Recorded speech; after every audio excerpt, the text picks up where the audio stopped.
Moi boa tarde a todos e a todas. No nome do Museo do Pobo Galego, quero darvos a benvida a esta sesión de A Voltas co Baile. E antes de nada, quero pedirvos disculpas porque para que a cultura sexa segura, ás veces a tecnoloxía xoganos algunha mala pasada. E os días 10 e 11 xogounos unha moi mala cando tiñamos que ter esta sesión. Outra vez estamos aquí. Moitas grazas por estar. A Voltas co Baile é unha iniciativa que xa leva 9 anos no Museo do Pobo Galego. Sirve para facernos pensar sobre a danza, sirve para facernos reflexionar, sirve para facer conciencia crítica. E iso ás veces non é fácil, porque o baile e a danza son maravillosos para disfrutar e para moitos e moitas chega con eso. A nos fai disfrutar, pero tamén nos fai pensar. E hoxe nos vai a axudar a pensar sobre as danzas tradicionais Luís Costa.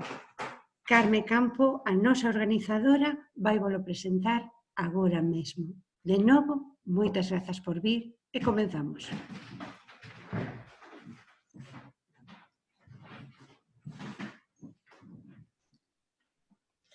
Hola, boa tarde a todas e a todos. Súmome as desculpas dadas por Concha e mandovos un agradecemento de que volvades estar hoxe con nós facendo posibles estas xornadas. Hoxe, a primeira sesión, temos a Luís Costa, que sabedes que el vai nos mergullar nos contextos e na historia das danzas gremiais na Galiza, partindo dun contexto europeo. Como supoño tamén saberedes, Luís Costa é un especialista en musicoloxía, é profesor asociado da Universidade de Vigo e catedrático de musicoloxía no Conservatorio de Música de Vigo. Ele é, ademais, un prestixioso investigador do folclore e, como tal, ten participado de moitos seminarios, tanto a nivel académico como a nivel máis informal, sobre diferentes aspectos deste noso folclore. E destes seminarios teñen saído moita documentación, algunha que xa vos achegamos, donde el, sobre todo, se centra na función da música, na construción de significados na Galiza contemporánea.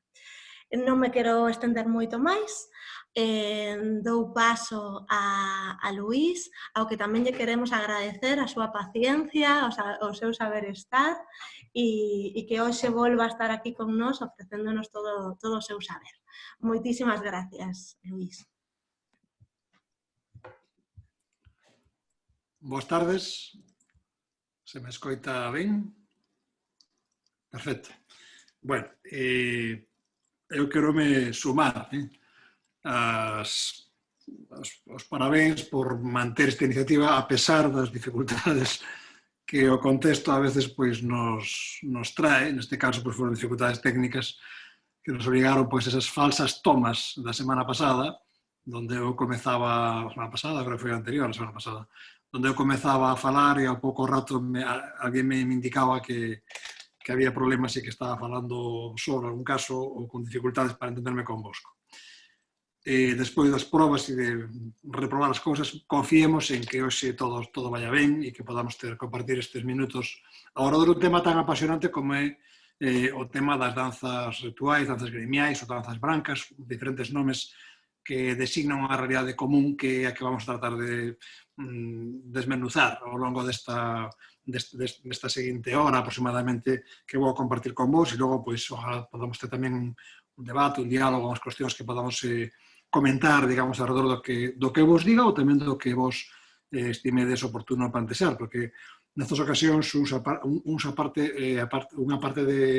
de ensinar ou de intentar divulgar, tamén aprende, moitas veces, afortunadamente, aprende moito.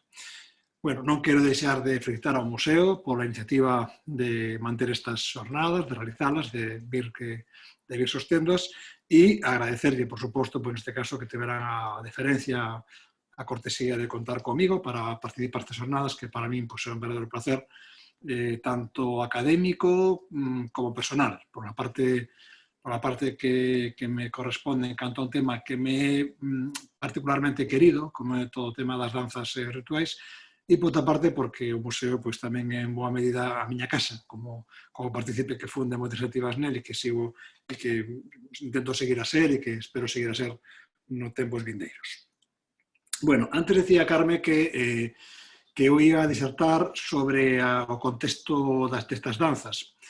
Sí, efectivamente vou a comezar con algunhas aproximacións históricas, non moi longas porque o tempo é curto e o tema das danzas rituais en Europa, de por sí, hai un montón de publicacións voluminosas, de maneira que requeriría un tempo e un espacio que non é o caso.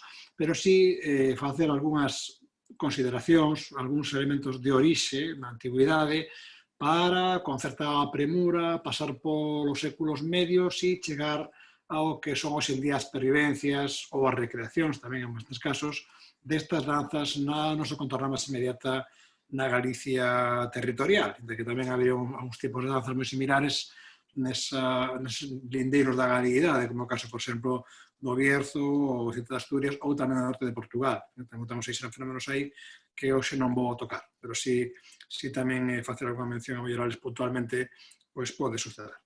Bueno, vamos a comezar, como dicen antes, con unha pequena síntese, digamos, con unha pequena síntese das orixes destas danzas, das danzas de espadas, das danzas rituais vinculadas ás danzas actuais. Vou a poñer unhas imaxes, vamos a ver se todo vai ben, antes probámoslo e todo iba correctamente, pero vamos a probar novamente.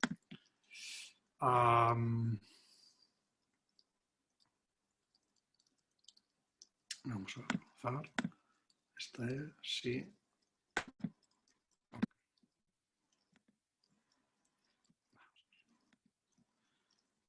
Vale. Vamos a acotar. Bueno. Neste momento debe de estar vendo unha diapositiva. Esta é a primeira que temos aquí.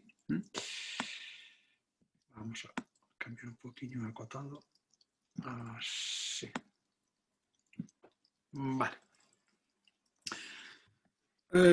As danzas con armas están documentadas desde prácticamente desde a prehistoria. As pinturas, hai pinturas rupestres duvidosas, algunhas delas, que podían ser representacións de danzas con armas, e xa a partir do Neolítico aparecen numerosas representacións, especialmente en Grecia e en Creta, culturas antecesoras de todo o que é a cultura mediterránea posterior e en parte tamén a nosa propia cultura. Non solamente no norte do Mediterráneo, que lo mencionaba, son tamén no sur, concretamente no caso de Exipto, tamén aparecen nos tempos do Antigo Imperio representacións con combates rituais no que poden ser interpretados como danzas con armas. A primeira referencia xa, digamos, moi claras, directas, este tipo de danzas, témolas no mundo clásico, concretamente no mundo de Esparta, unha das cidades que, como sabedes, forma parte desa constelación de cidades-estado na antigua Grecia, e aí, concretamente, hai unhas danzas moi documentadas, danzas pírricas, da que estades vendo agora un baixo relevo, datado tamén nesa época clásica grega, e na que aparece claramente unha representación duns personaxes que polas posicións que teñen, os xiros da cintura, a posición das pernas, das mans, semellan bastante segura de estar bailando. A parte destas representacións, que poderán ser máis ou menos explícitas, hai moitas referencias en textos clásicos a estas danzas, por tanto, non hai ninguna dúbida. Aí vedes claramente os danzantes, o que sí que non se ve tan claramente son as espadas que portarían nas mans, neste caso na man dereita, e que aquí non aparecen, pero que en todo caso estaban tamén formando parte dos elementos destas danzas.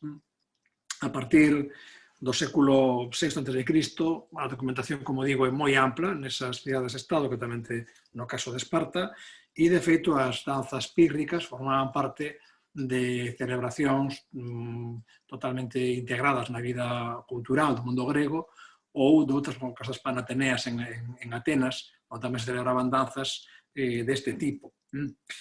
As danzas con armas están tamén moi documentadas posteriormente xa no mundo etrusco, no mundo romano, tamén en documentación pétrea, pero tamén en referencias, esta tamén é outra representación clásica grega, dunha danza pírrica, tamén claramente aí os danzantes que portan no brazo esquerdo un escudo e no dereito portaría unha espada, está empuñada, pero non está o elemento da espada que en todo caso está suxerido, podemos decir, no propio baixo relevo, non? Posteriormente, como decía, no mundo etrusco tamén aparecen este tipo de representacións. Hai algunhas representacións moi curiosas, por exemplo esta, o vaso François, que é un vaso de unha vasixia espectacular, que ten está decorada profusamente, e na parte superior da vasixia, que non sei se é un pouco pequena a mellor imaxe, pero na parte de arriba vese como un friso con uns personaxes, uns individuos que van por parellas. É unha representación dunha danza de homes e de mulleres no que van suxeitando por parellas un pano, ou a veces pode tamén ser unha rama ou algo similar. É o caso desta danza de Geranos, que é unha danza que se facía no altar de Afrodita en Delos e que está documentado, por este caso, nesta vasixia do século VI e en outras tamén do século V. Aparece descrita tamén esta danza por varios gramáticos latinos posteriores, xa falando do século V, do século IV, e posteriores xa na época cristiana, pois tamén temos ampla representación. Está claro que as representacións, como digo, de danzas con armas, como digo, formaban parte da cultura grega clásica, da cultura tamén etrusca e da cultura romana posterior. Un elemento que tamén aparece moitas veces nestas danzas son os crótalos ou as castañolas. Quedadevos con esta idea porque veremos que moitas das danzas que actualmente perviven ou se conservan ou se recrean, pois tamén aparecen as castañolas como instrumento que tanchen os danzantes.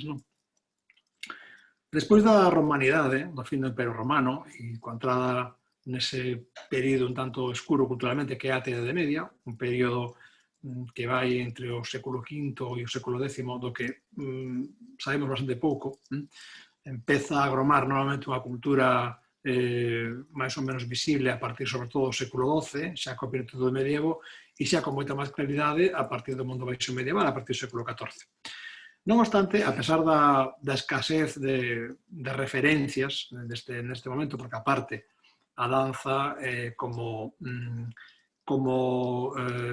espectáculo, como representación pagana, fora condenada respectivamente pola Igrexa medieval, e iso fai que, ainda que seguramente tiñen que seguir facendo danzas, non aparecen referencias documentais, como tantas veces hai un silencio, digamos, administrativo sobre unha realidade da cultura popular que, sin embargo, subsiste. Sen dúbida, estas primixenias danzas que se facían con elementos como as armas, como as espadas, ou neste caso, esta que referenciaba a danza dos Geranos, que se facía sustentando un pano, unha rama ou algo similar, son antecedentes que perviven ao longo do mundo medieval e que logo vamos a topar novamente xa no mundo da Baixa Idade Media, no momento en que aparezan ligadas ao mundo gremial e ao mundo das danzas rituais que o que hoxe en día podemos contemplar. Pasado ese período oscuro, podemos dir, as referencias multiplícanse moito máis. Xa, como digo, a partir do século XV, as referencias ás danzas son moi habituais, vinculadas sobre todo ao mundo dos gremios, no caso, por exemplo, de Galicia, aqueles de vos que estáis familiarizados con a obra como é La Nota Viejas Galicianas de Pérez Constanti, pois atoparedes ou lembraredes multitud de referencias a danzas gremiais en diferentes vilas e cidades de Galicia. Estamos falando de documentos do século XV, do século XVI aproximadamente. Pero quería, antes de virme a Galicia e antes de pararme nosa realidade máis inmediata, facer notar a dimensión europea que ten este fenómeno. Así como a orixe no mundo clásico, da cultura clásica, é a orixe da cultura europea en moitos sentidos, estas danzas vamos a topar esparecidas por todo o continente europeo, desde os países balcánicos hasta os países nórdicos e tamén, por suposto, outros países meridionais, como o caso dos países da Península Ibérica ou de Italia e demais lugares xa na orilla do Mediterráneo. Esta, por exemplo, seleccionei algúns elementos, algúns exemplos de danzas fora de Galicia, como este caso unha danza do gremio de curtidores nun documento de torno a 1600 inglés, e se ve claramente pues, con danza de espadas, que se aprecia algún tipo, digamos, de figuras ou de representacións, da que non temos o movimento, non temos o dinamismo, pero se ve perfectamente, digamos, a formación dunha ringleira, digamos que van unidos polas espadas que portan os danzantes, non? Estas danzas, no caso de Inglaterra, por exemplo, tiveron peripecias moi curiosas e moi interesantes.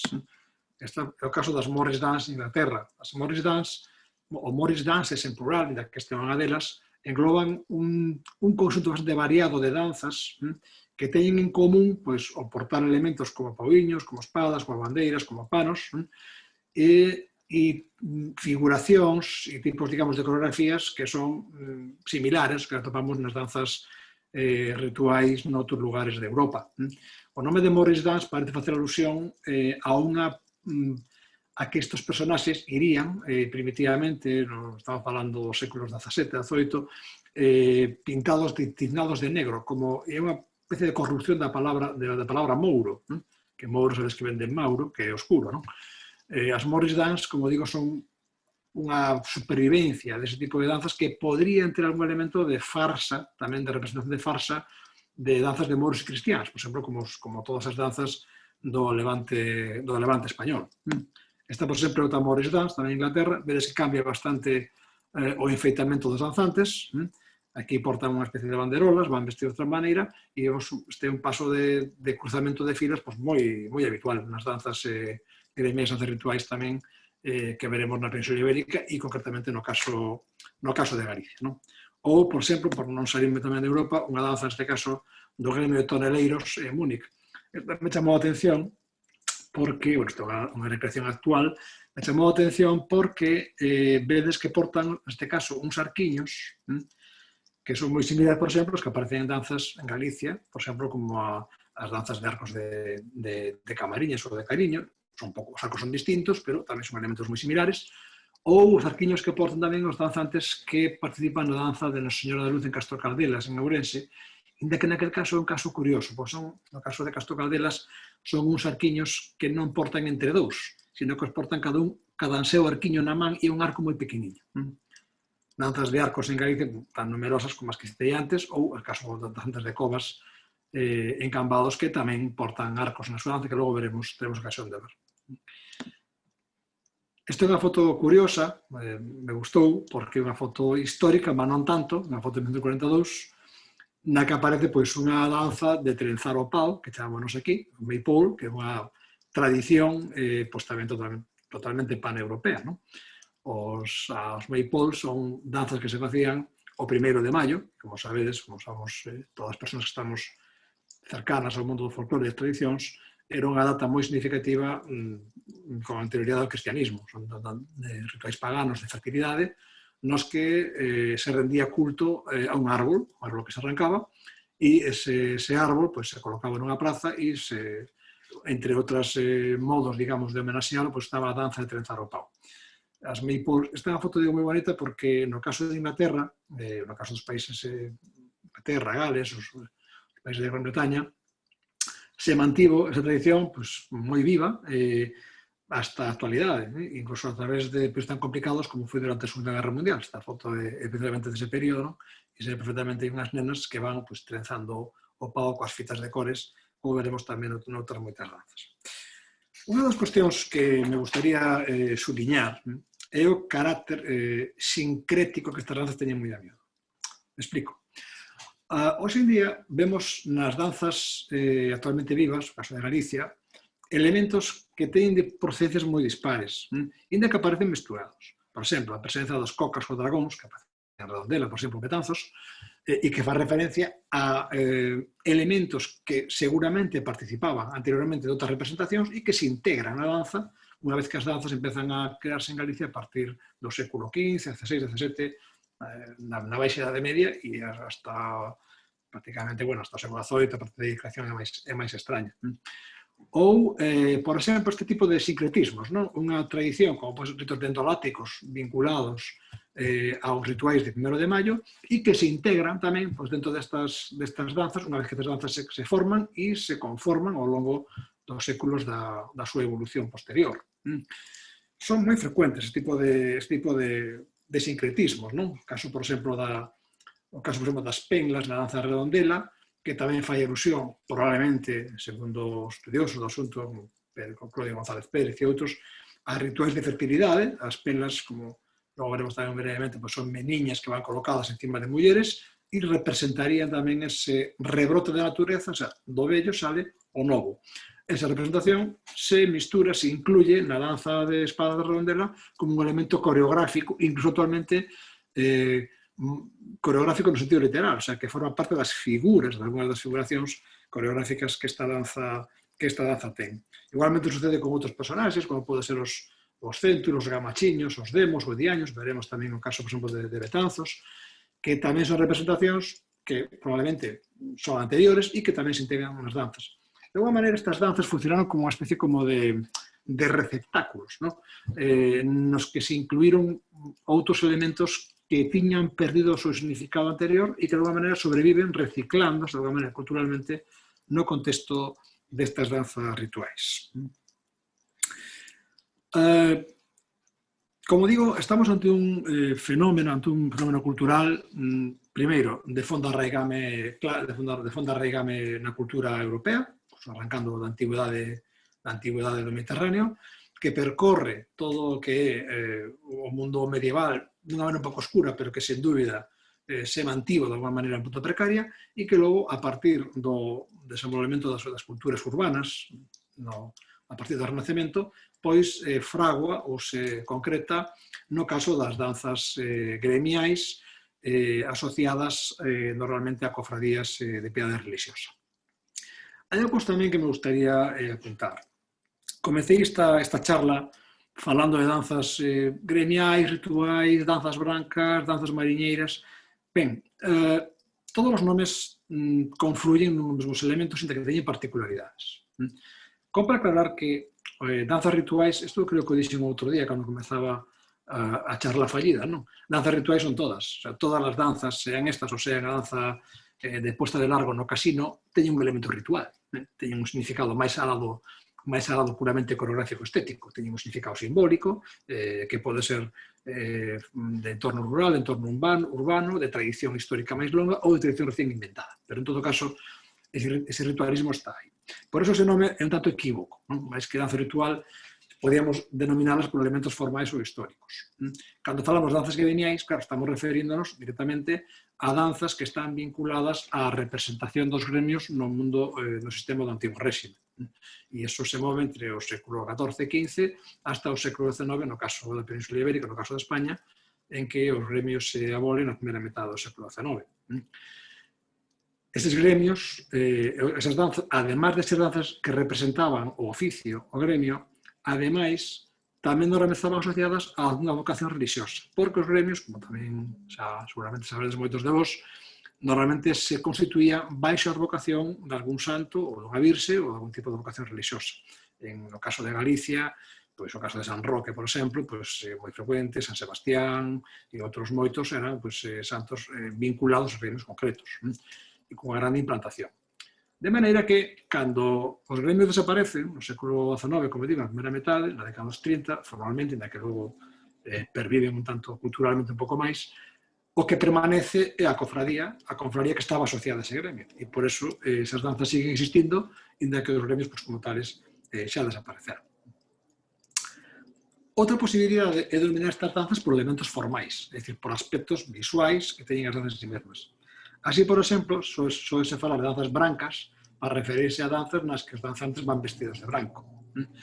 Ou danzas de espadas para referirse a cando son danzas que portan espadas, ou danzas de arquiños, ou danzas de fitas ou demais. Esta nomenclatura, ten a ventaxa de que é clara, porque son elementos visuais, pero ten o inconveniente de que, como decía antes, estamos ante manifestacións culturais moi sincréticas nas que a miúdo se misturan elementos formais moi distintos. Por exemplo, danzas brancas son as danzas, a parte das danzas de Ourense, pero tamén son danzas brancas a maior parte das danzas mariñeiras das Rías Baixas en Pontevedra. E, sin embargo, son bastante distintas, tanto na súa formación, nas súas figuras, na súa coreografía, incluso no significado cultural, están asociadas a espacios socioeconómicos distintos tamén. Nese sentido, falar de danzas brancas nese contexto é un tanto equívoco. Quizás é mellor falar de danzas mariñeiras, por exemplo, para referirse ás danzas das rías galegas, non somente Rías Baixas, podíamos chegar hasta Rías Altas, hasta Betanzos, Camariñas e demais, que son danzas moi parecidas, e diferenciadas, por tanto, das danzas do interior. Algo parecido sucede cos elementos que comentábamos que portan. Danzas de espada, algunhas son danzas de espadas porque non ten máis que ese elemento. O caso de Redondela, por exemplo, o caso de Marín, o caso de Bayona, son danzas de espadas. Pero en outros casos, o que temos son espadas ou outros elementos asociados. Ou temos que van cambiando de elementos. Por exemplo, na danza de covas de Cambados, portan arquiños, pero tamén portan castañolas sin portar arquiños. No caso de outras danzas, cambian os arquiños por paus de entrechoque, e podemos encontrarnos con que hai diferentes cousas mezcladas. No caso, por exemplo, da Franqueira, temos pauiños que entrechocan, pero logo trenzan ao pau tamén. Entón, non é posible simplificar o nome da danza vinculado solamente a un elemento. De aí que teñamos, penso que manter unha visión un tanto flexible, aberta, en canto a nomenclatura, sin deixarnos acotar por un reduccionismo excesivo, e tratar de comprender que estas danzas son, como decía antes, resultados de procesos históricos de acumulación de diferentes elementos e tamén de acumulación e de pérdida, de tránsito, de muda, de cambios. A pesar da súa relativa continuidade, hai cambios nestas danzas na maneira como se fan e tamén os elementos que poden incluir. Comentaba en outro caso das pennas, por exemplo, como foron cambiando de estar no entorno a estar como parte dentro da danza.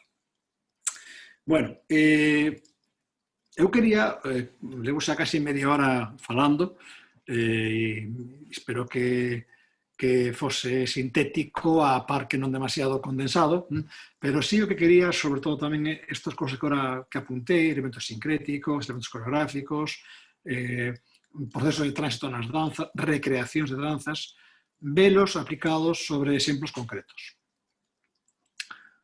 Non é fácil facer unha escolleita para unha charla de un tempo razonable, de unha escolleita de cales danzas un pode mostrar para exemplificar estas cuestións que agora toquei e, por suposto, quedan fora a maior parte delas. Pero intentaremos que non queden fora a través dunha selección concreta de danzas.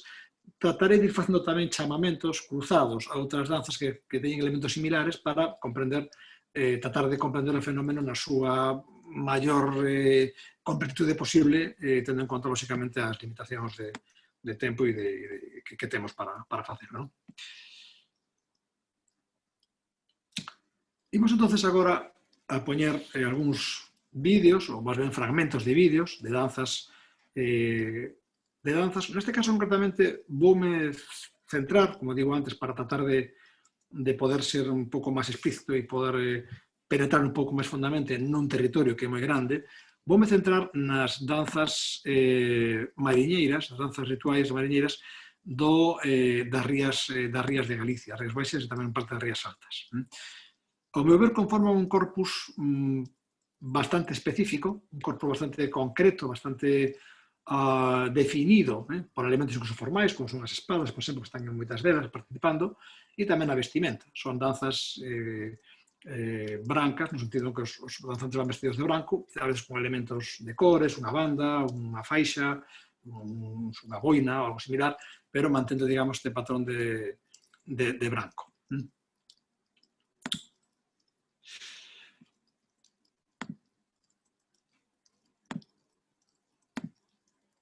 Ben, salimos de aquí.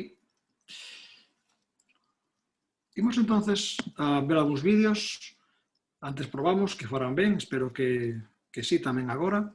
E sobre eles vou ir comentando estas cuestións.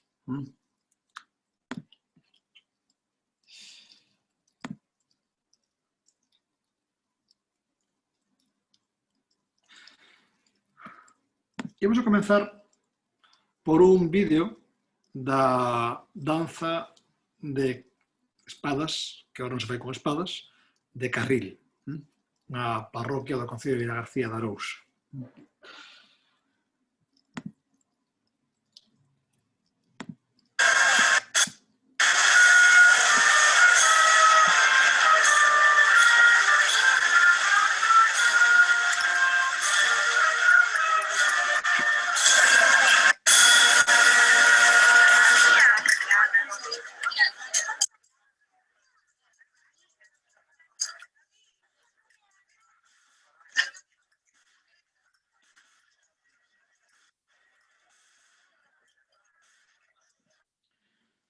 Se me permitides, vou ir comentando, porque os vídeos son bastante longos. A calidade a veces non é moi boa, prego disculpas por isto. Son grabacións, a maior parte, sacando unha ou dúas que son de internet, porque son vídeos máis calidade. As demais son grabacións realizadas por min, personalmente, xa hai anos, claro, con cámaras de aquelas de cinta magnética, non? E a conversión aos fotos intelectuais a veces resulta nunha calidade pois non moi boa. Non obstante, inda que con esa calidade un pouco de imaxe, que é un pouco deficiente, se pode percibir claramente o que nos interesa, que son pois, as figuras, os danzantes, o contexto, e é sobre o que imos a deternos. Non? Esta danza de espadas de Carril se fai o 25 de xullo, Día do Apóstolo, e é unha danza realmente interesante en moitos sentidos. Este é o inicio da procesión, salen da igrexa, bueno, neste caso os acordes da Marcha Real, como é habitual desde hai algúns anos, non é algo tan antigo, e vamos a ver que se producen unhas cosas curiosas que sí que me gustaría terminar. Esta é a parte de...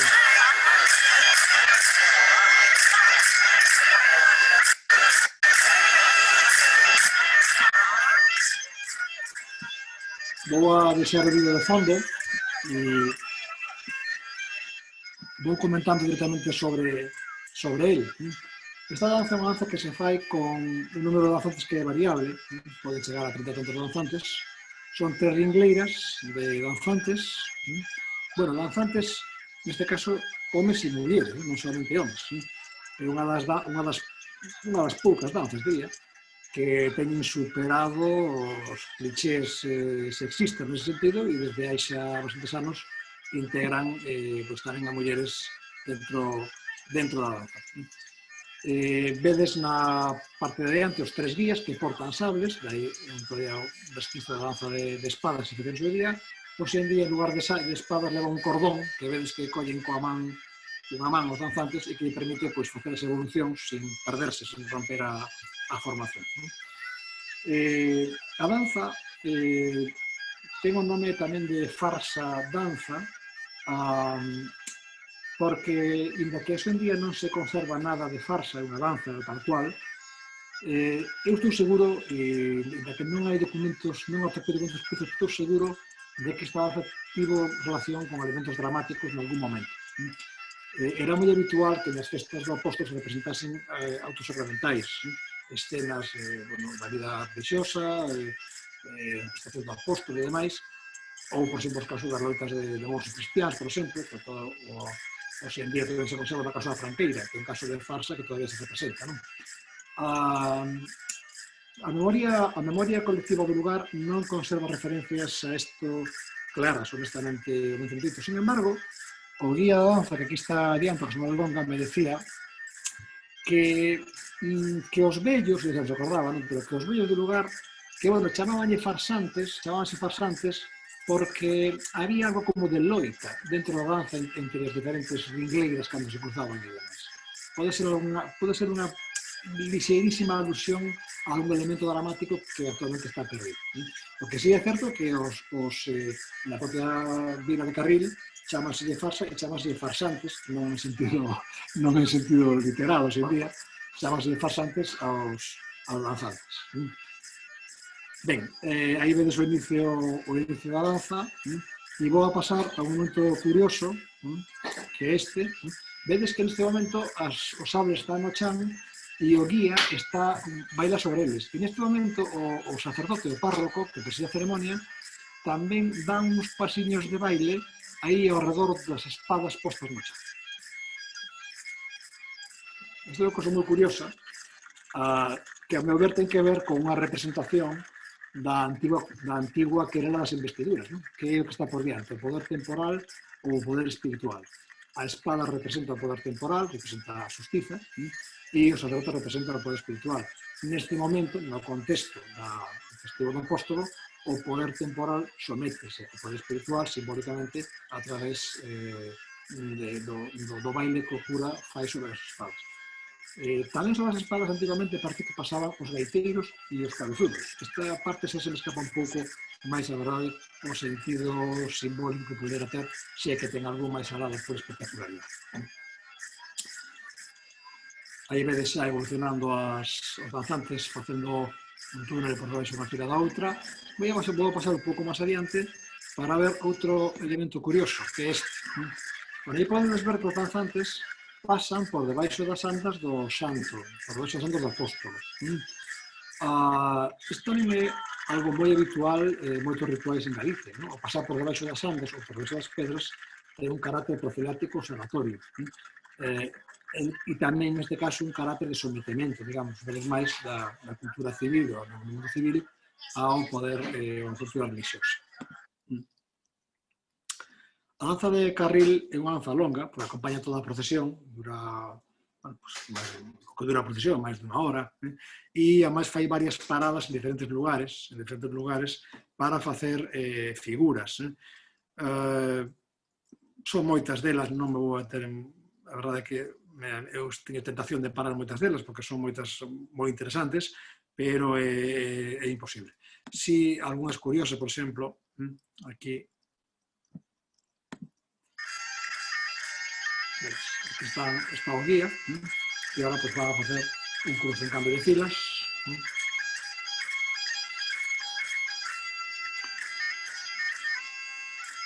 As figuras non son complexas en canto a súa evolución, son espectaculares porque son moitos danzantes e porque ademais ocupan moito espacio, teñen unha espacialidade moi grande, non? Por exemplo, algunhas con unha doble espiral, que vamos a ver agora, así brevemente, que é esta. Vamos. Bueno.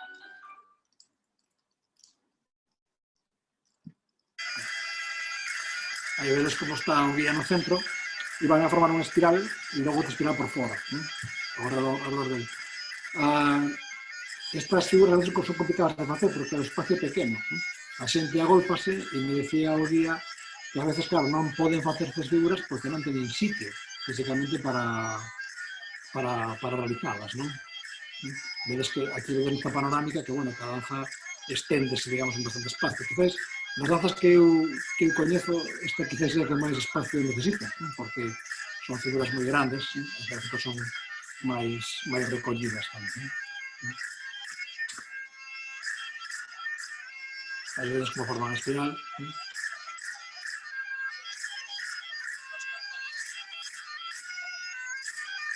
Formando.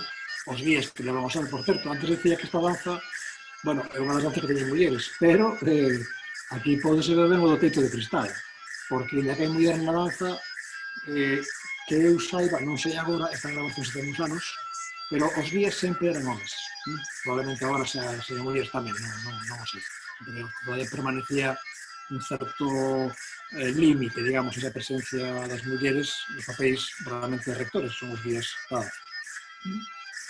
Aí vedes como os guías colocaron as espadas na testa do guía, que vai recuando cara atrás e van facendo a espiral, formando esa espiral. Esta posición das espadas na testa do guía aparece tamén outras danzas galegas e é algo, bueno, de significado bastante, polo menos non está claro, non se fala de que se a testa xa é o poder e, por tanto, digamos, é un vínculo entre o poder intelectual e o poder físico, o poder da espada, non? Pero a verdade é que son achegas bastante imprecisas do que podía ser esta, do que podía significar isto. Ademais de na cabeza, as espadas pódense poñer noutros lugares. Por exemplo, imos a ver aquí,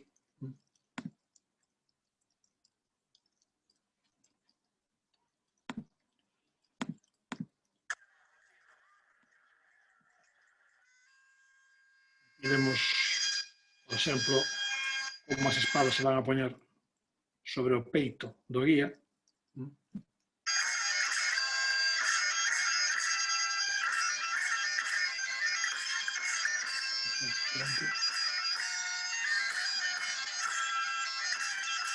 Se colla as espadas, se apoia no peito.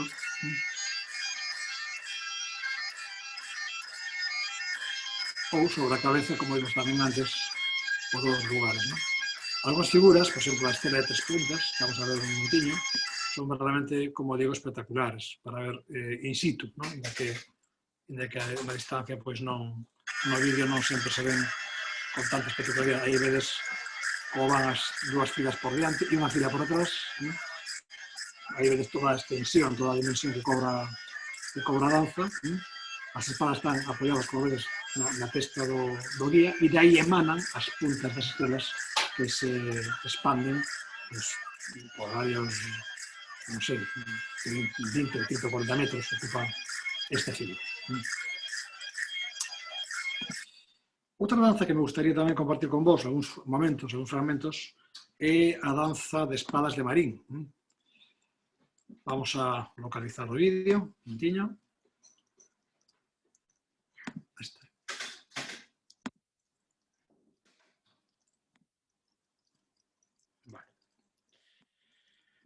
Marín ten unha danza que se fai en honor a San Miguel, o 29 de setembro, se realiza todavía hoxe en día, unha ocasión realmente importante dentro das festas desta vila mariñeira. E é unha danza que, bueno, actualmente da que era de espadas, actualmente non ten espadas, usan uns paus de madeira que van amarrados na muñeca dos danzantes e que unidos. Esa iglesia de Marín, donde sale a procesión de ese día. E vamos a ir ao inicio da danza. É unha danza, bueno, digamos, con unha parte componente generacional. Vamos a poñer un inicio da danza.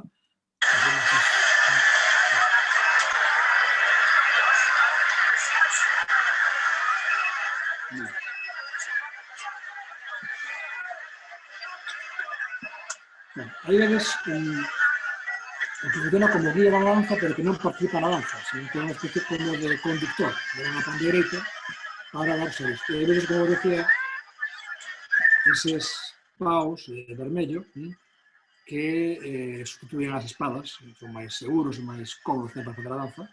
Neste caso tamén a danza mixta. A danza tuvo un período que non se fixo, logo recuperouse a partir da década dos 50 aproximadamente do século pasado, e xa modernamente incluíu mulleres, como vedes tamén aí. Elas levan vestido branco con un lazo azul e eles visten o típico traxe branco, danzas brancas, é o nome, danzas mariñeiras, con unha faixa vermella neste caso. Igual que sucede no caso de Carril, tamén aquí a danza incluye o paso baixo as andas do santo de San Miguel.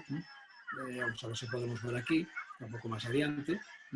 Aí están facendo un túnel, van pasando por debaixo das espadas para formar detrás e de último pasa o guía.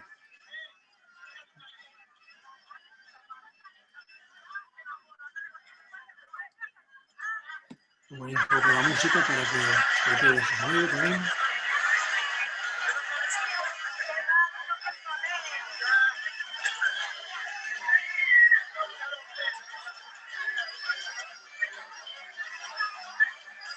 Veis que fan un túnel por baixo e outro por riba. Un pasan por riba das espadas, por os paus, e un outro por riba delas.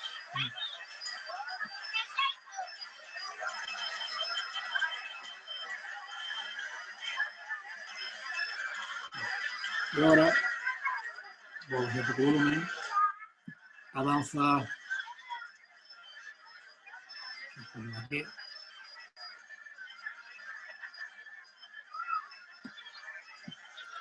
Vedes alá a fronte o santo San Miguel e os danzantes que van pasando, se enfoca un poquinho máis aí, van pasando por debaixo das andas tamén, como digo, en sentido profiláctico, sanatorio ou de respeto, ¿no? Que tiña tamén no caso da danza de carril. Esta danza, como digo, figuras moi similares, como os túneles, os espirais, vamos a topalos en todas estas danzas mariñeiras, ¿no? Pero algunhas teñen unha particularidade, por exemplo, no caso de Marín, hai unha figura da T ou da cruz que fan ao final da danza, vamos ir ao final, que para que vexamos un poquinho esta particularidade que ten esta danza de Marín.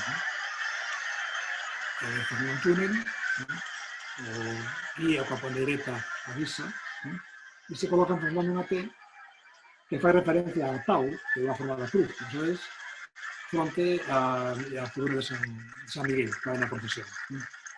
Nese momento van a parar a música, paran a danza,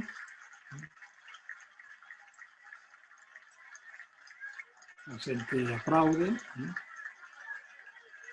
e se anican e gritan "Viva San Miguel", en honor ao santo patrono. Entre as danzas de espadas, quizáis a máis coñecida pola divulgación que tivo históricamente e tamén modernamente a través das medios de comunicación e co fenómeno da espectacularización do turismo e demais, é a danza de Redondela, que se fai no día de Corpus, nesta vila mariñeira tamén da provincia de Pontevedra. É unha danza moi coñecida e hai moita documentación, incluso en internet, poden ver vídeos de moi boa calidade. E, de feito, para simplificar un par de elementos desa danza, escollín justamente un vídeo que está colgado en internet, que ten moi boa calidade, e que eu non podería mellorar. Estos que vimos antes son vídeos que fixen eu mesmo, e, como digo, a calidade tanto de imaxe como a veces o Steadicam é un pouco precario, non? Pero imos a ver un fragmento desta outra danza. Vamos a ver.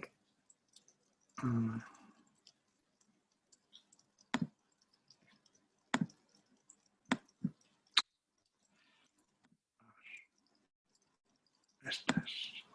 Vale. Sala.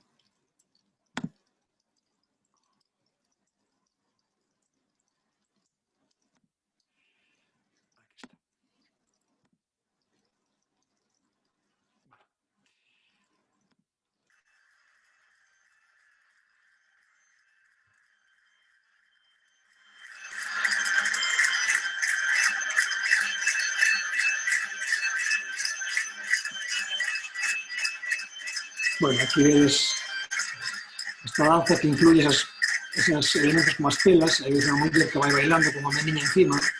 Bueno, a meniña vai agarrada con unhas varas, que non caería, claro, porque iso vai a moita velocidade.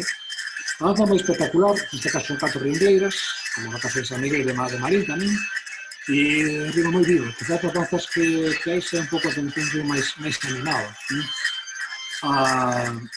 Vedes a dereita, a esquerda da vosa imaxe, a muller, chamase a burra que vai debaixo, e arriba dela unha meniña. Son os elementos, como decía, son elementos que se foron acumulando, se foron sintetizando nunha danza que en principio non ten por que ter elementos, pero que os asimila como parte da súa tradición.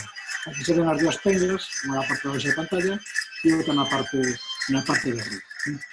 A danza de figuras, por exemplo, a figura da esquerda, que vou a poner rapidamente, que son figuras compartidas con moitas danzas en Galicia, por exemplo, que temos. Se forman, en este caso vedes que as pendas están incluso colocadas de maneira xeométrica, e se integran na coreografía da propia danza tamén de unha maneira. Agora van xuntar os extremos e fan un trevo de 4 follas, que veremos neste caso, mantendo tamén a forma de danza.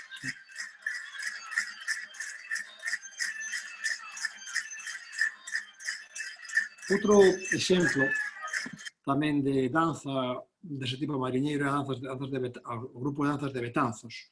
Concretamente ali se conservan dúas danzas, a de labradores e a de mariñeiros, inda que tamén teñen feito uns anos danzas de sastres, recuperando danzas que existiron, pero xa estamos a falar de danzas que desapareceron e que logo se recuperaron. No caso de labradores e de mariñeiros son danzas con unha continuidade histórica prácticamente desde a súa orixe no mundo do Antigo Réxime ata a actualidade. Concretamente, de Betanzos é este vídeo. A danza de Betanzos se fai, vou dar un pouco o sonido para que se poida entender mellor, é unha danza que se fai o día de San Roque, o 16 de agosto, e aquí vemos un elemento habitual, que son as danzas de arco. Neste caso son arcos moi grandes, que van enfeitados con cintas de cores, e que acompañan a procesión do santo. É unha ceremonia cívico-religiosa, porque a parte da dimensión piadosa que ten a parte religiosa, pois ten tamén unha importante componente de celebración cívica. Na procesión vai o alcalde, as forzas de seguridade e demais, e ademais a procesión discurre entre o Concello e a igrexa que está na praza central de Betanzos, de maneira que tamén é unha especie como de conexión entre esos dos poderes, o poder cívico e o poder religioso. Imos ir ao inicio desta danza. Aquí vamos a parte un pouco todo o que é a parte da procesión. Vamos a ver. Hola, Luis. Perdón? Sí? Báixalle si podes, cando falas, un pouquiño o sonido do vídeo. Vale, gracias. Perdoa. Perfecto.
Vale. Esta danza, vinculada ao gremio de mariñeiros, como comentaba antes, vedes tamén o típico, van vestidos de branco, neste caso con unhas boinas vermellas e unhas faixas vermellas, pero ten os elementos habituais, incluso neste caso con zapatilla blanca, que non sempre deste cor. Como digo, é unha danza que tuvo unha gran continuidade histórica, incluso momentos complicados, como foi a Guerra Civil ou a posguerra, se seguiu facendo mal que ben, alguna non, pero subsistiu con bastante con continuidade, non? E aquí tamén aparecen elementos que foran parte dese sincretismo e desa especie de supervivencias que quedan tamén nestas danzas. Vedes aí un personaxe que é vestido de demo, con unha especie de pelica vermella, con uns cornos de carneiro, que leva un pau na man. Un pau non é un galleto, é unha especie como de tridente, non? Co que vai, ou vidente neste caso, co que vai pinchando os danzantes, non? Efectivamente, representa o demo, aparece en forma de gamachiño, en fontes históricas, con Vale Villamarín e demais, e é un elemento que se integrou na danza dándolle un carácter tamén dramático no sentido de teatral, non no sentido de feito luctuoso ou triste. Ese demo participa, digamos, tamén para crear ese sentido, como digo, de loita entre o ben e o mal, non? Cando eu traballei ou investiguei ou estuve cercado nesta danza xa hai uns anos, me explicaba o guía da danza que a danza de alguma maneira tamén representaba unha loita. Hai unha parte da danza que vamos un pouco máis adiante, vou a seguir para un pouco máis acá, aquí, vale? Aquí vades a ver vedes que os guías, os cabezas de danza, aí loitan, no medio dos danzantes, aí no medio pelean coas espadas, fan un amago de loita, non? Volven a súa posición, e esta figura fan varias veces, non?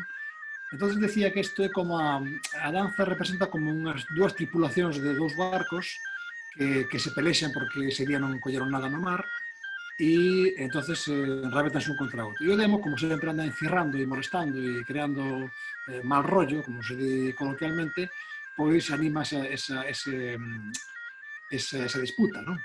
Finalmente, o que sucederá foi que finalmente os cabeciñas, digamos, tripulacións se dan conta de que comparten unha solidaridade de grupo, de gremio, de oficio e demais, e o que van a facer finalmente é unirse entre os dous e loitar contra o demo ao que vencen, non? Que é o que pasa aquí xa nesta parte da danza. Vamos a poñer agora aí. Aí vemos ao guía da danza coa espada facendo os pasos.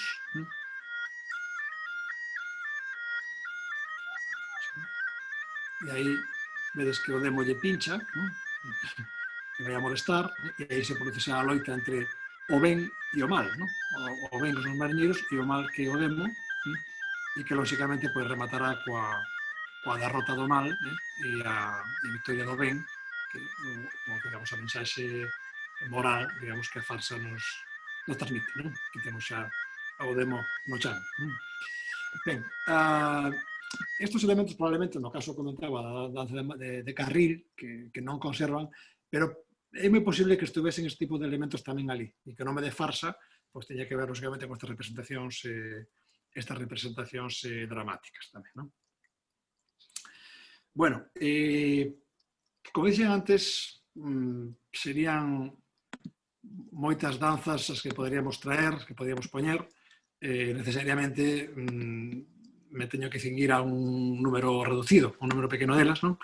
Pero me gustaría incluir ahora dúas breves referencias a dúas danzas que nos colocan ante esa dimensión cambiante, esa dimensión evolutiva que as danzas lineais tamén tiveron.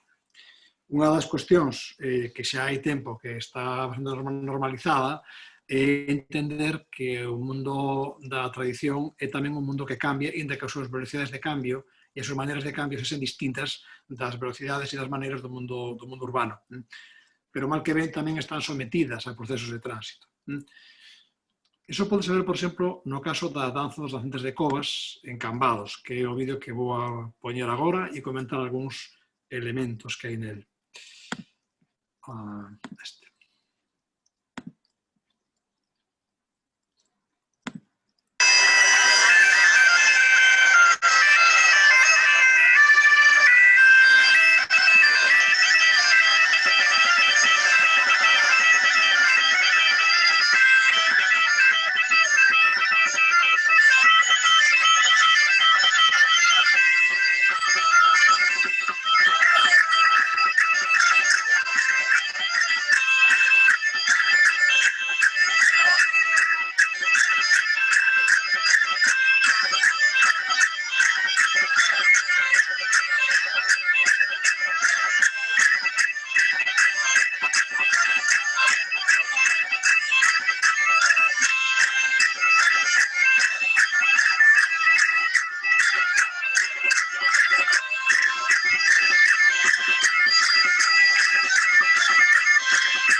Bueno, sobre esta danza, aquí estamos vendo nunha das súas actuacións máis habituais, que é vinculada á romería de Nosa Señora da Pastora, que é unha romería que se celebra en Cambados no último domingo, bueno, o último domingo de agosto, concretamente.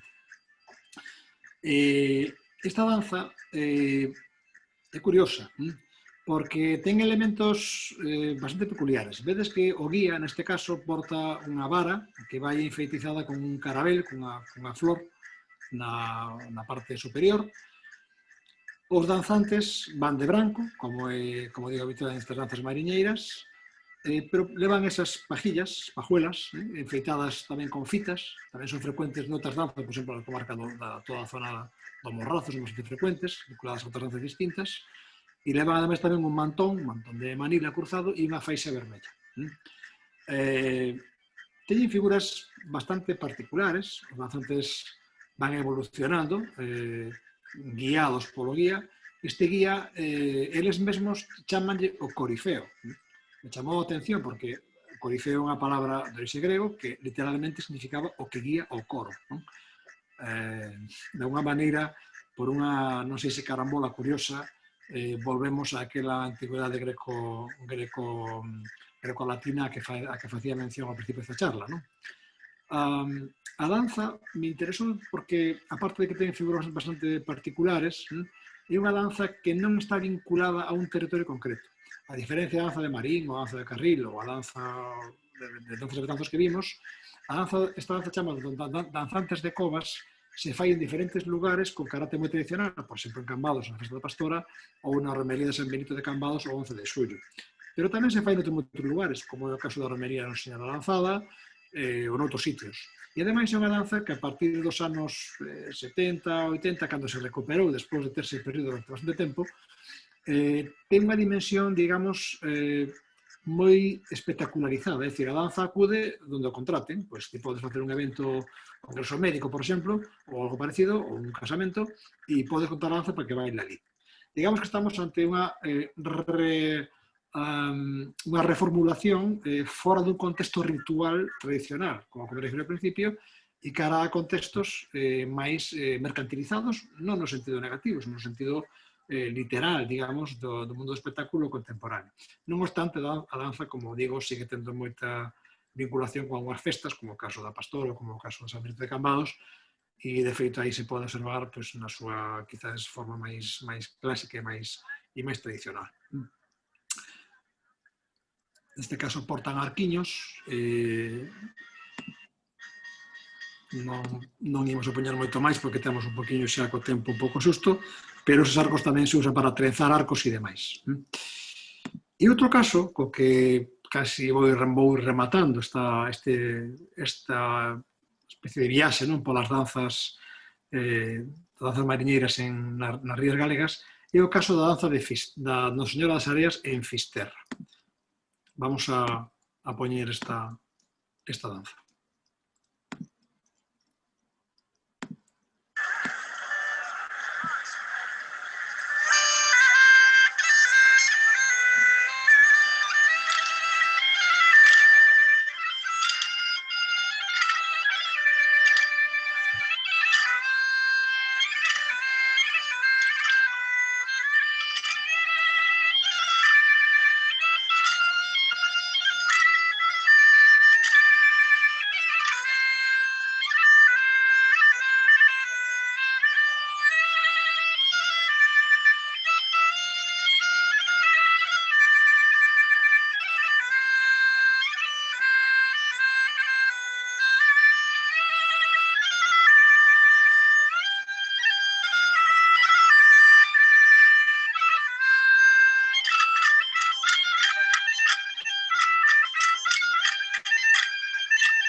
A danza de Nosa Señora das Areas de Fisterra é un claro caso de reinvención da tradición, o cual non lle quita un ápice, como escribí unha vez, da súa fermosura. A verdade é que é un momento, un lugar digno de ver. A danza se fai o domingo da Resurrección, en Fisterra.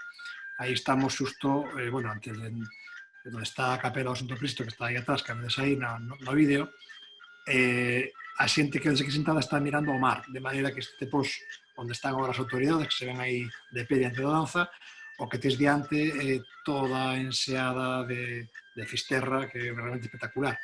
Esta mañán facía un día realmente precioso. Decía que é un caso moi interesante de reinvención da tradición a partir de elementos foráneos e elementos tamén propios. Antes da danza, este día se fai unha representación, un auto sacramental, unha representación da Visitatio Sepulcri, da que recrea o momento da resurrección de Cristo, o domingo da resurrección, lóxicamente. Entonces se fai unha representación que actualmente está con elementos máis contemporáneos, con megafonía, escoita unha música clásica de fondo e demais, pero que no básico mantén e prolonga unha tradición que se remonta á Idade Media, que é a dos actos sacramentais, representacións teatrais, onde se escenificaban escenas da vida de Cristo, dos santos, para representarlas a unha sociedade que mayormente era analfabeta. Eso mantense, pero a eso engadiuse esta danza, que é unha danza creada nos anos 50 por un erudito local, Mérito Paz Figueroa. Era un home que era médico, filántropo, un grande entusiasta de todo o relacionado coa música e a cultura, e que, de acordo co cura párroco daquel momento, instituye esta danza, que é unha danza tomada máis ben sobre motivos casi máis que de Galicia de León. O tipo de pauiños que levan son pauiños longos, que entrecruzan e entrechocan, recorda moito as danzas de pauliteiros ou do norte de Portugal, ou do Ourense oriental e cara a provincia de León. Vedes que son mulleres que bailan, e neste caso, claro, como a danza foi instaurada nese momento, instaura xa con mulleres, non estaba vinculada a ningún gremio. O aspecto, digamos, para nós pode recordarnos os elementos de danzas rituais, porque se fai nun contexto ritualizado. Ademais, está vinculada a un elemento dramático, como é a Vistatus e Pulcre neste caso, e incluso as figuras son figuras que aparecen nas danzas gremiais orixinais destas partes que ahora comentaba. Por tanto, isto nos mostra, digamos, a plasticidade tamén deste xénero. Por unha parte, estamos a falar de xéneros cunha longa tradición histórica, pero tamén estamos a falar de xéneros que son capaces de reinventarse en contextos moi cambiantes, como son os contextos xa da contemporaneidade na segunda metade do século XIX. A modo de conclusión, para ir cerrando un pouco esta charla, estas pinceladas necesariamente moi xerais, pero espero que suficientemente suxestivas, sobre o mundo das danzas gremiais, rituais, danzas brancas, mariñeiras en Galicia, me gustaría sinalar algúns aspectos de conxunto. Como vedes, ou como tratei un pouco de mostrar, estamos ante un grupo de danzas que teñen parentescos moi similares en canto ás formas, en canto ás figuras e demais. O cal tampouco é extraño, porque estas figuras aparecen de feito. O ano pasado tuve a ocasión de estar en Serbia, nunha estadía académica, e me encontrei, estando ali, estuve un pouco vendo cousas locais, e había, por suposto, tamén danzas gremiais, por suposto, de outra maneira, e algunhas con figuras como as serpes, os caracois, prácticamente iguais que contamos aquí. O caso das danzas en Inglaterra, que antes puñamos poucas diapositivas, ou en Alemanha, mostra casos moi similares. Estamos ante manifestacións dun fondo común europeo, que se presenta logo de diferentes maneiras en segundas partes de Europa. En segundo lugar, estamos ante manifestacións, como digo, moi sincréticas, que son capaces de asimilar elementos anteriores, como podan ser demos, cocas, gamachiños, que son capaces de integrar elementos dramáticos, como o caso das farsas, no caso de Betanzos todavía presente en unha maneira, noutros casos como de Carril desaparecidas, pero que en un momento tamén tuveron que estar aí. Estamos tamén ante un tipo de manifestación cultural con unha forte identidade local. Estas danzas se identifican con gremios que están vinculados a vidas concretas. Hoxe en día, desaparecidos os gremios e desaparecido ese mundo, as danzas adquiren un grado de representación vinculado a un territorio local, a danza de Redondela, a danza de Marín, a danza de Betanzos, e que ademais son capaces de asumir, como comentaba respecto da danza dos Antes de Covas e Cambados, son capaces de asumir novos roles socioeconómicos integrados nun mundo de espectacularidade, que é o mundo no que actualmente se desenvolve a nosa cultura, a cultura do espectáculo. Son tamén, finalmente, manifestacións, como digo, capaces de asimilar cambios, como se mantienen das mulleres. Tivo varias danzas en que se había mulleres integradas, outras, todavía manteñen un perfil máis conservador, nese sentido, máis sexista, claramente dito, inda que non con intención discriminatoria, porque hai que facer unha lectura histórica tamén destas realidades, non xulgalas directamente coas categorías contemporáneas. E son tamén manifestacións que teñen unha importante componente interxeneracional. É dicir, a renovación dos danzantes, o feito de que pasan pola danza diferentes xeracións, supón tamén de unha maneira a continuidade histórica do grupo. Hai unha danza que non vou poñer o vídeo porque non sei como ando, Carmen. Poñemos un fragmento máis, podo poñer un fragmento máis? Sí, sí, Sí, podo si queres, sí. vale. Entonces, moi brevemente, vou poñer un fragmento dunha danza que é a danza de Camariñas. Vamos a visualizarla, vou compartirla con vos.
A danza de arcos de Camariñas é outro caso tamén de tradición, neste caso importada. É unha danza que provén de Cariño e que na década dos 30, según me comentaron informantes locais de idade, foi traída a Camariñas por traballar nas conserveiras en Cariño. Decía que me gustaría poñer un fragmento que este que puse para ver un pouco esta danza, porque este é un caso moi interesante de como a danza constituye un elo de continuidade xeneracional. Esta danza se fai o Día do Carmo, en Camariñas, como decía, e se fai varias veces ao longo do día, acompaña a procesión, que estamos vendo a mediodía, cando acompañan a Virxe á Igrexa Maior, e logo, ao final do día, cando recollen a Virxe, despois da procesión marítima, a danza baixa, baixa digo porque este é un alto, e a vida queda na parte de abaixo, e nese momento de que vai baixando se incorporan na danza persoas maiores que non están vestidas de danzantes, pero que de alguma maneira reviven, claro que para baixo suben todos os santos, non? Desa maneira reviven na súa madurez aqueles anos que foron danzantes e acompañan aqueles que agora están na danza. É un momento moi emotivo porque é como o momento, digamos, da realización desa continuidade interxeneracional. Os que danzaron acompañan aos que danzan, que a súa vez acompañarán a súa vez aos que van a danzar máis adiante. Por tanto, remato aquí. Por tanto, estamos ante manifestacións realmente fermosas en canto a súa propia estética, a súa visualidade. Hai que apreciálas in situ, que é realmente onde cobran toda a súa espectacularidade no medio sentido da palabra. Estamos ante manifestacións cunha grande riqueza de simbólica e riqueza de significados, e estamos tamén ante manifestacións que teñen un importante potencial nun contexto como a cultura actual que é moi distinto, pero no que son capaces de desenvolverse e de adaptarse e de recrear aqueles significados antigos no contexto dos significados actuais diferentes tamén. E nada máis, ou máis nada, gustaríame agora, temos 15 minutos, gustaríame quedar a disposición vosa por se queredes plantexar calquera cuestión, comentario ou corrección, porque neste mundo das danzas, como digo, non esgota nunca todos os significados, nin sempre dá todas as respostas posibles. Moitas gracias por a vosa atención e quedo a vosa disposición. Moitas grazas, Luís, moi interesante. Vou dar paso ás persoas que estades conectadas. Podedes participar, non vais a ir a vosa imaxe, pero sí vamos a escoitar a vosa voz. Para iso tedes unha man abaixo, tedes que pedir vez, para facelo de maneira ordenada. Eu vou vos activar o voso micro e vai vos sair un sinal para que vos me dedes permiso a min para activarvos. Entón, quen queira facer algunha pregunta, que levante a man. Sempre hai estes momentos así de que a xente lle dá reparos ser a primeira. Entón, bueno, pois comezo eu. Bueno, xa temos unha man. Ben, pois vamos aí.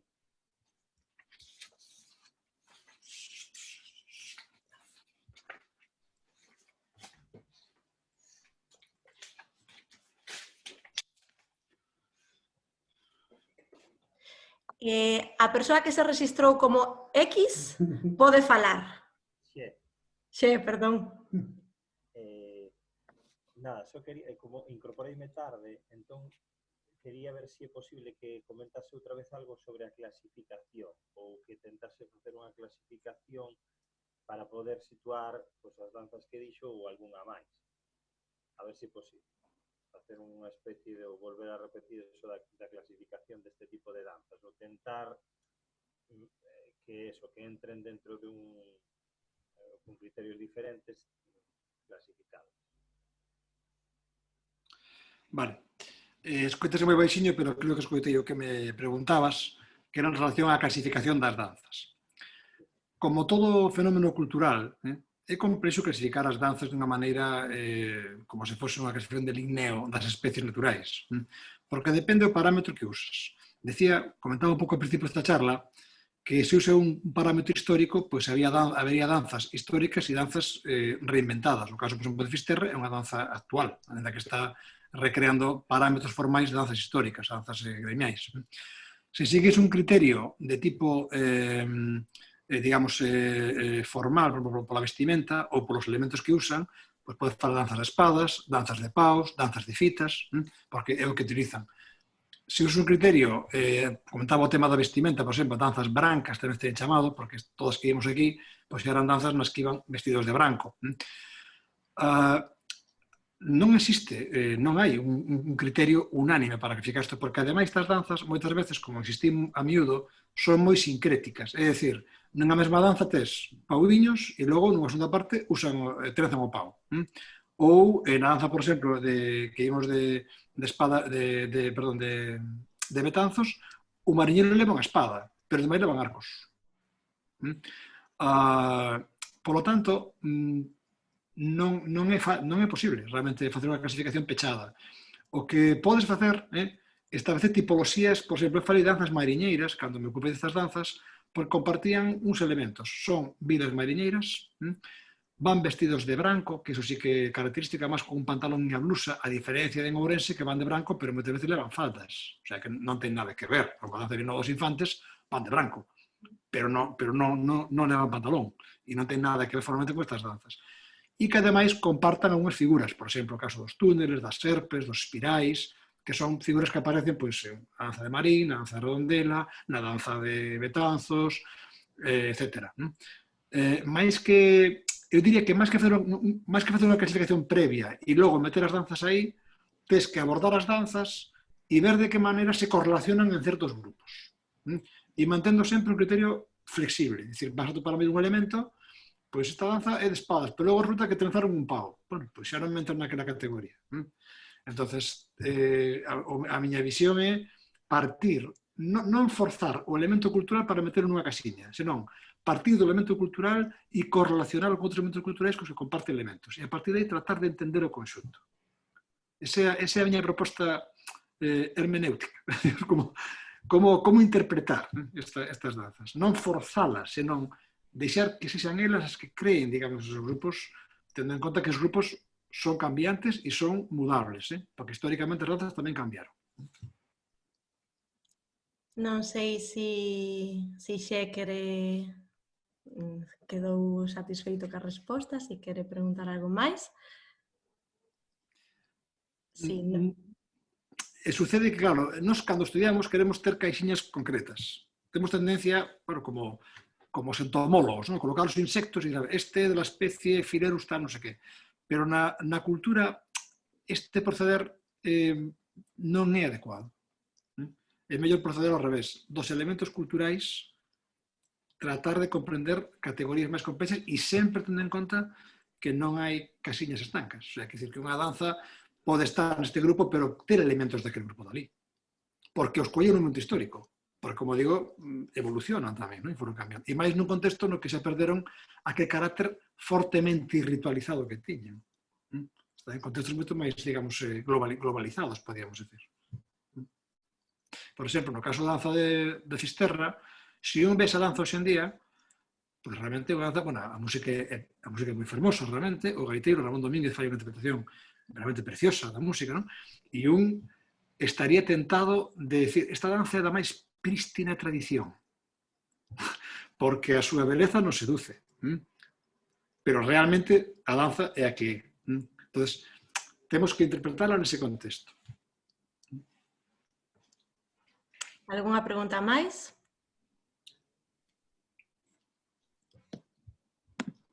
Sara Fraga, vouche dar a palabra.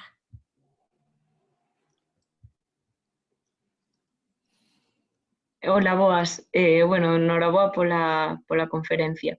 Eu son betanceira e, bueno, meu pai tamén bailou a danza e todo. Aquí, en concreto, hai, bueno, a xente da Ribeira son precisamente eles os que siguen bailando a danza e preguntábame se noutros lugares tamén se dá que sexa un barrio ou que haxa como unha herdanza desa confraría que é a que sigue bailando. Efectivamente, no caso de Betanzos, e neste caso, pois, que mellor unha betanceira para dar fe, non? É unha danza que está moi ligada a un oficio e que estaba ligada a un barrio, que era o barrio onde estaban os mariñeiros, non? E que agora, ainda que non son tantos mariñeiros, pero permanece como un elemento, como eu dicía, de forte identidade de grupo. É dicir, agora a danza non representa os mariñeiros, pero representa ese barrio dentro da globalidade do concello de Betanzos, non? Non é moi habitual pola miña experiencia. Digamos, a identidade máis que de barrio ten que ver con identidades, neste caso, de concellos ou de vilas. No caso, por exemplo, de Redondela, caso de Marín. No caso, por exemplo, da danza de danzas de Covas, que comentei, é unha tradición familiar. Son poucos danzantes, son 8, que claro, non van ser 8, que ser 20 e tantos, non? E están unidos por lazos familiares, ou estaban, e todavía están. Son dunha parroquia moi pequena, que é Covas de Lobos, e, digamos, dun lugar moi concreto. E aí sí que hai unha certa identidade moi pequena ao redor desa danza, non? Noutras danzas, como digo, creo que esa identidade, o caso de Bayona, por exemplo, tamén, esa identidade que antiguamente era unha antigüedade que tiña que ver co gremio, co oficio, actualmente pois se dilúe, sacando o caso de Betanzos, que efectivamente, concordo completamente, está vinculado a barrio da Ribeira, que é onde salieron e siguen saindo en gran medida os danzantes desta danza, sí. Algunha outra pregunta?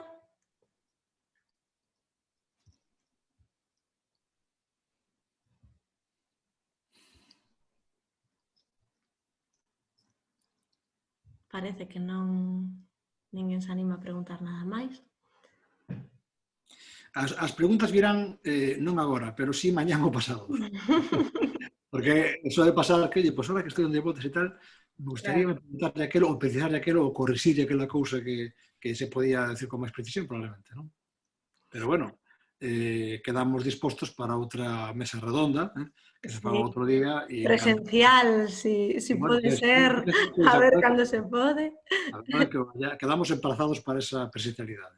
Sí, eu quería facerche unha pregunta, así facemos un poquinho de tempo, ou se alguén quere preguntar algo máis. Que vínculo, bueno, se me pode responder, claro, que vínculo hai ou pode haber entre estas danzas gremiais e as danzas, por exemplo, que acompañan aos ranchos de reis, que utilizan esos mesmos elementos, non? Como son as castañetas, como son os paus, e moitas veces incluso as estructuras, os debuxos que fan, igual non tan sofisticados, non sei se pode ser o paso do tempo. A ver, danzas dos ranchos de reis, concretamente os de Gulans, en Pontareas, que son os máis así, que hai máis tamén toda a zona sur de Pontevedra, hai varios destes grupos, pasa que estes son os máis coñecidos, non? É un deses casos pois, que formalmente se parece, está tomado a vestimenta van de branco, levan uns espellos nos chapeus un pouco distintos, non? Teñen elementos inconsistentes relacionados con elementos de tipo de origen sudamericano, que é posible que ten que ver con elementos de indianos e demais. Formalmente, na vestimenta tío que verse danzas brancas, básicamente. Pero son danzas que están vinculadas xa non a gremios, justamente, porque de feito están vinculadas, neste caso, a danza San Xián, que é os 7 de xaneiro, que eu recordo concretamente, a festa na que fan ali. Pero que están vinculadas tamén a todo o ciclo festivo do Nadal, porque esas danzas se facían no ciclo do Nadal como parte dos aguinaldos e manueles, como parte para cantar e recoller aguinaldos. Non tengo, formalmente son danzas rituais, pero funcionalmente non funcionan así. Non están vinculadas a gremios, non están vinculadas a un elemento religioso que ten que ver con a cofradía, e logo están vinculadas a un ritos petitorios ao redor do mundo de todo o que é o contexto do Nadal. E me lembran bastante, ahora que mencionas, o caso das danzas tanto de covas que antes mencionei, porque, por exemplo, as danzas do rancho nos anos 40 pois iban a Vigo no Nadal para facer rodas e pedir aguinaldos, non? E nada tiña que ver iso con San Xián, nin con elementos lineais, nin con nada. Era unha representación festiva, non? Espectacular, non? Que se realizaba nun contexto urbano no que recollían cartos por un espectáculo que se presentaba. É un caso desos de unha elaboración dunha tradición, podemos chamar, anterior, baixo parámetros da cultura de espectáculo urbana. Mantendo algúns elementos, como é o caso neste caso da devoción a San Xián, que sí que é unha tradición moi forte ali tamén en Gulans. De maneira que, volvo un pouco ao que dicía tamén esta persona que me preguntou antes, non? Hai que ter unha visión moi plástica, no sentido de non... É unha danza ritual, bueno, as rituais son todas. Gremial, bueno, gremial non é ninguna, porque gremial non hai, pero sí foi gremial. É unha danza branca, sí, pero levan elementos tamén de cores, bueno, que tampouco nunca é branco impoluto. Vamos a encontrar elementos tamén, digamos, aí. Entonces, temos que ter en conta, como digo, a propia carácter proteico que estas danzas asumen, sobre todo xa no século XX, despois da Guerra Civil, particularmente, cando o mundo rural galego pois naquízase prácticamente co despoboamento, e o que temos é unha cultura urbana, no cal estas tradicións se recrean, se modifican e se adaptan a ese contexto. Sí, inspíranse, ¿no?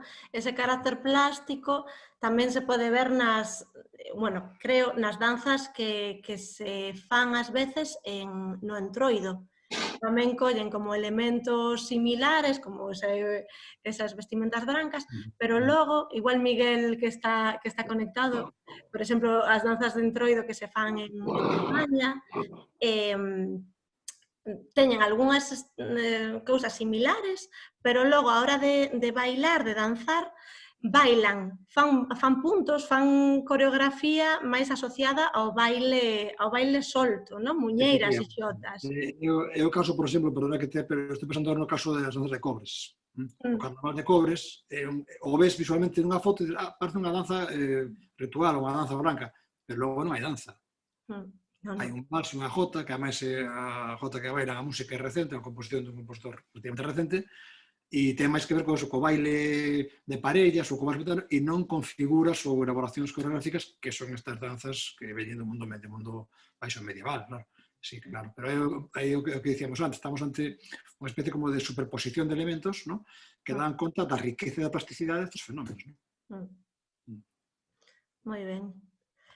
Non sei se algunha... si está Miguel, que o mencionei.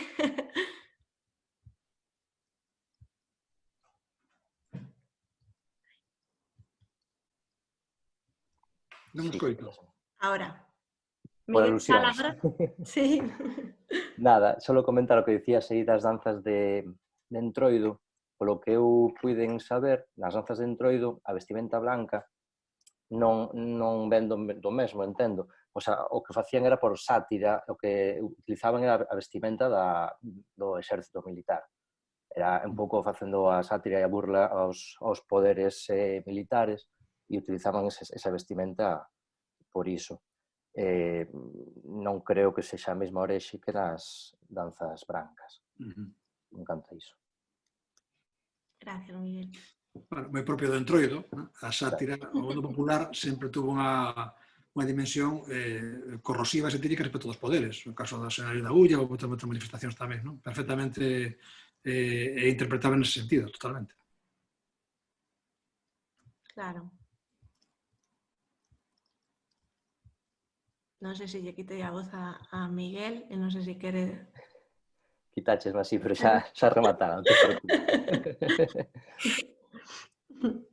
Vale, non sei se hai alguén máis que queira facer algunha pregunta, senón xa estamos no fin do tempo, pero hai uns minutiños para algunha pregunta máis. Preguntade agora. Bueno, parece que estará en repouso e quizáis outro día e a ver se podemos retomar estas interesantes charlas en un formato máis próximo. Agradecerche moitísimo, Luís, que nos acompañases aí 2 semanas e que volvas a estar hoxe aquí, a túa paciencia, todo o que nos tes contado. E máis nada, moitísimas gracias. Moitas grazas a vos e moitas grazas a todos os participantes que dan sentido a estas xornadas. Espero que volvamos a vernos pronto en un contexto máis normalizado. Moitas grazas. Grazas a vos. Hasta logo. Hasta logo.